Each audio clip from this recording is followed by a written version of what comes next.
वह इस दुनिया का आखिरी बर्डमैन था और फिर भी उसका जन्म बिना पंखों के हुआ था। ये साबित करने के लिए कि वह फिर भी उड़ सकता है, उसने सीधे आसमान में 10,000 मीटर की ऊंचाई से छलांग लगा दी। उसने अपनी बाहें पूरी ताकत से फैलाई, लेकिन सब बेकार था। वह बस जमीन से टकराने ही वाला था और मरने वाला था। अपने असली पंखों को खोजने के लिए वो और उसके साथी एक लंबी यात्रा पर निकल पड़े। अनगिनत कठिनाइयों का सामना करने के बाद वे आखिरकार अपने वतन पहुंचे, लेकिन वहां जो उसने देखा उसने उसे स्तब्ध कर दिया। वह जगह पूरी तरह खंडहर में बदल चुकी थी। उसी क्षण उसके अंदर गहराई में दबी हुई यादें जागने लगी। जब वह बच्चा था तब उनके बर्डमैन कबीले पर दुश्मनों ने हमला कर दिया था। उसके पिता ने पूरी ताकत से उनका सामना किया, लेकिन दुश्मनों ने उनके पंख नोच लिए और उन्हें अपनी जीत के प्रतीक के रूप में रख लिया। अचानक आसमान में एक आवाज गूंजने लगी। ऐसा लगा जैसे कोई अदृश्य शक्ति उसे मार्ग दिखा रही हो। उसी पल उसे सब कुछ समझ में आ गया। उसने अपने हाथ उठाए और आसमान से अनगिनत बिजली की चमक गिरने लगी। धीरे धीरे उनका टूटा हुआ पारिवारिक टोटेम फिर से ठीक होने लगा।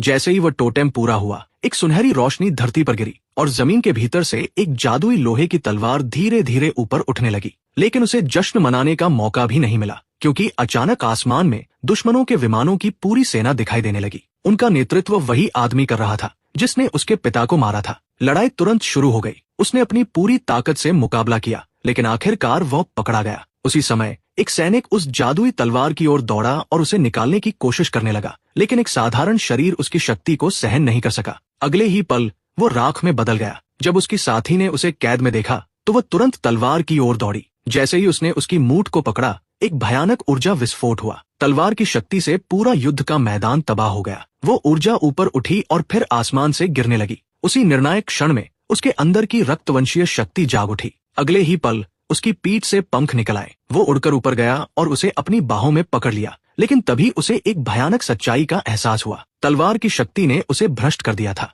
उसका शरीर धीरे धीरे लकड़ी में बदलने लगा। फिल्म की शुरुआत में हमें एक निर्दयी और सत्ता के लिए पागल राजा से मिलवाया जाता है। अपनी असीम शक्ति पाने की खतरनाक चाहत में वो खुद को एक रहस्यमय लड़की के हवाले कर देता है, लेकिन वह कोई साधारण लड़की नहीं है। वो एक भयानक और बेहद शक्तिशाली ब्लैक ड्रैगन है, जिसका नाम दाजी है। जब राजा जवान था तब उसने काली जादुई शक्तियां पाने की इच्छा की और इसके लिए वह दाजी के पास गया। असीम ताकत के बदले में उसने खुद को पूरी तरह उसके प्रभाव में सौंप दिया। एक ब्लैक ड्रैगन होने के कारण दाजी लगभग अजेय है। कोई योद्धा या हथियार उसे हरा नहीं सकता। वो क्रूर और निर्दयी है और उसने अनगिनत निर्दोष लोगों की जान ली है। वो और राजा मिलकर कई राज्यों पर हमला करते हैं, उन्हें लूटते हैं और काउंटलेस लोगों को कैद कर लेते हैं। दाजी की भयावह असलियत तब सामने आती है जब एक अधिकारी महल में आता है। अपनी कई लंबी और राक्षसी पूंछों से वह उसे बेरहमी से मार डालती है और निगल जाती है, जिससे उसकी असली ताकत और डरावना रूप